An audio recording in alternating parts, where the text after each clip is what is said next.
Have you been to jail before? Sure. I've got the fucking most hilarious criminal record ever, dude. Like, What was the first time? the first time I was like 16 or 17, like going to high school in England, and just got nailed with some weed. You Whatever. went to jail in another country. Oh, I've been to jail in like 5 countries. Really? What's the Maybe scariest not country? 5, but I've been to Canada, England, America, Sweden, and I'm not counting Mexico because that was more of a catch and release. You know? Like they were fly fishing with no barb. Right. What happened in Mexico? It was like I was, like blacking out on Special K, like ketamine, and I was like climbing on this roof, and like I kind of like fell off of it, and I don't know, they just grabbed me and like detained me. Oh, so it was not like Yeah. I mean, I wasn't like, but it was pretty scary. I mean, it was legit. When you're in Mexico, like that's fucked up. You can vanish. Yeah. People, like a lot of people vanish. Right. They I don't can't know why find that El Chapo guy. They're not going to find him. No, apparently they were closing in on him, and he fell and broke his leg, and he was carried off by his guards.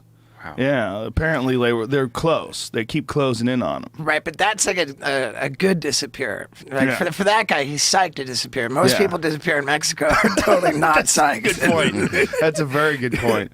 Yeah, people vanish in Mexico. Like those students, like the 43 students that were murdered. It's just scary shit.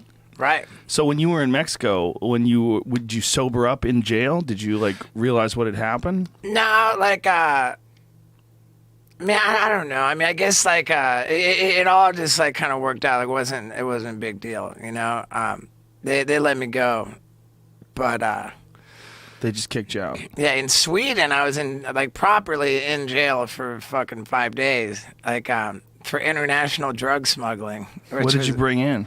Well, what I did, I was videotaping it, and I was in Norway, and I put a bunch of weed into a condom. I tied it in a knot and swallowed it. Choked on it. I was like puking up blood trying to get it out. Oh like, God! Yeah, it's all on video, Christ, man. It was dude. really.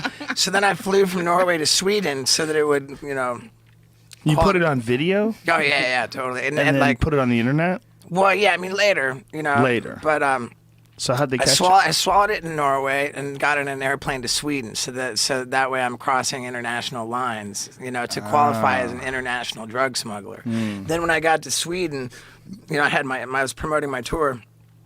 Every interview, like they'd say like, "Oh yeah, how you doing?" And they said, "Oh man, I think I might die of intestinal strangulation because I swallowed this big package of drugs and it won't come out." Because it took days. It didn't come out for like 6.5 days.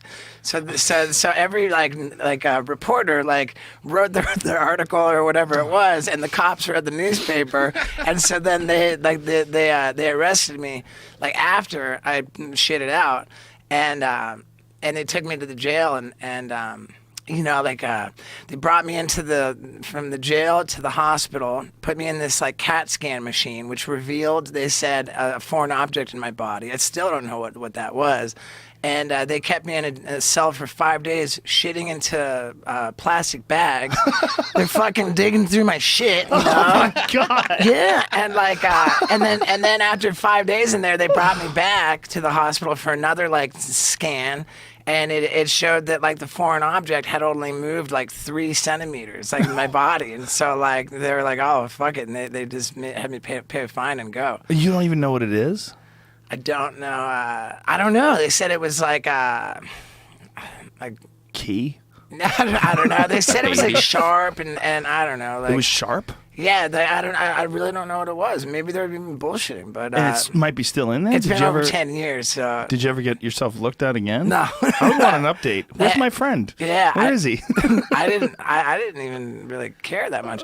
But yeah, Sweden, that was wild, man. And again, I was super psyched because I knew I was on that little scrolling fucking thing on CNN at the bottom. So you were psyched for that? Well, yeah. I mean, I thought I might, because okay, now that when they brought me to the station initially, Like they put my backpack on the table and they reached into it. And like the first pocket they reached into, the first thing they pulled out was a fucking ecstasy pill. like with a fucking like it had a print, like an imprint of a smiley face on it. You know? Oh God. And I didn't even remember it being in there. I'm like, fuck, I didn't know that was in there. And then I thought, man, maybe I'll be in Sweden for a while. But turns out the ecstasy wasn't even like that. You know, they weren't even that bent out of shape over ecstasy. They're more pissed about weed over there. Really? Yeah, I don't know why. It's just like one of those weird country things. Well, because weed, like, they think it makes you lazy, I think, and they're not cool. That's how it is in Asia. What? You know, I think, you know, they're like, you know, that makes you lazy, and we're not fucking lazy people, and so they want to really punish you for that. That really frustrates me, that stereotype with weed making you lazy. That drives me crazy. That is the one that drives me the most nuts. If you're lazy, you're lazy. Weed does not make you fucking lazy. It just doesn't. I'm not